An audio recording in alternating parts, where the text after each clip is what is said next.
शदीद सर्दी की रात थी। बर्फ के गाले आसमान से यूं गिर रहे थे जैसे चांदी के फूल झड़ रहे हों। एक लड़का अयान अपने गर्म कंबल में लिपटा सो रहा था।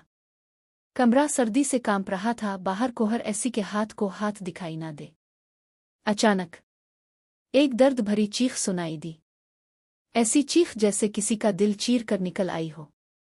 अयान ने कंबल के अंदर सर दबाया। दिल चाहा बाहर ना जाए, लगा कि अगर बाहर गया तो बर्फ का पतला बन जाएगा। मगर वो इतनी दर्दनाक थी कि इसका दिल पिघल गया। इसने कंबल छोड़ा, जूते पहने और दरवाज़ा खोला। बाहर एक जख्मी बली बर्फ पर पड़ी थी। उसके जिस्म पर जख्मों के निशान थे और आंखों में खौफ। अयान ने इसे उठाया, अंदर लाया, जख्म साफ किए, दूध दिया और कंबल में लपेट दिया। फिर खुद भी नींद की आगोश में चला गया। सुबह जब आँख खिली तो बली गायब थी। वो उम्मी के कमरे की तरफ दौड़ा। उम्मी फर्श पर बेहोश पड़ी थी।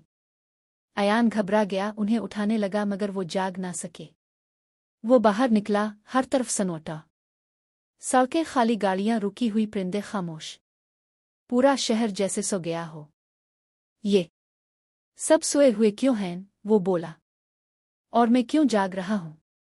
इसी परेशानी में दोपहर शाम में और शाम रात में बदल गई। फिर अचानक वही बली खिड़की से अंदर आई, मगर अब वो आम बली नहीं थी।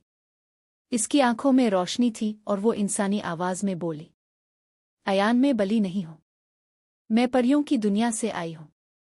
हमारी शहजादी तुम्हारी दुनिया में आई थी, मगर एक जादूगरनी ने इसे और बाकी परियों को सुला दिया। वो मेरे पीछे थी, हमारी ताकत छीनने के लिए। जब इसने मुझ पर हमला किया तो मैंने इसकी आंख जख्मी की और किसी तरह भाग निकली। तुमने मेरी जान बचाई। अयान दम बखुद सुन रहा था। बली ने आगे कहा, तुम्हारे तकिए के नीचे जो लाकेट है वो हमारा जादुई लाकेट है। इसी की वजह से तुम जाग रहे हो। बाकी सब इंसान सो चुके हैं क्योंकि परियों की मालिका ने समझा कि तुम लोगों ने हमारी शहजादी को नुकसान पहुंचाया है। वो तुम सबको सजा देना चाहती है। अयान ने हैरत से पूछा, तो अब क्या करूं? बली मुस्कुराई मगर आंखों में उदासी थी। तुम ही हो जो शहजादी को जगा सकते हो। सिर्फ इंसान का दिल जिसमें रहम और हिम्मत हो इस जादू को तोड़ सकता है। अगर तुम मेरी मदद करो तो मैं दोबारा परी बन सकूंगी और हम सब। अयान ने आहिस्ता से कहा, मैं तैयार हूं। बली ने अपनी जख्म ज़दा पांव उसके हाथ पर रखा और लम्हे भर में रोशनी का दायरा कमरे में फैल गया। बर्फ, जादू और ख्वाबों का एक नया सफर शुरू होने वाला था। क्या अयान जादूगरनी के महल से वापस आ सका?